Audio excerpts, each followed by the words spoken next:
বাপ, চিনা দরকার ছিল যাকে, চিনলেন না তাকে। হায় যুবক, বন্ধুকে চিনলা না, দুশ্মনকেই বন্ধু বানাইলা, দুশ্মনকেই বন্ধু বানাইলা।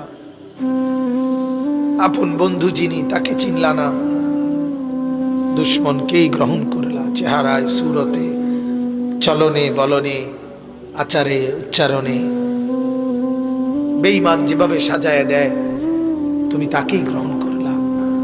আল্লাহর নবী বলেন, রব্বুল আলামিন আমি যদি বসে যাই হাসরের এই বিরাট ময়দানে, আমার উম্মতের জন্য দৌড়াবে কে? আমার কোথায় কোন উম্মত গুনার কারণে, নাফরমানির কারণে আটকায় যায় কিনা? আমি যদি না ছুটি, আমি যদি না দৌড়াই, আমি বসে গেলে আমার উম্মতের জন্য দৌড়বে কে?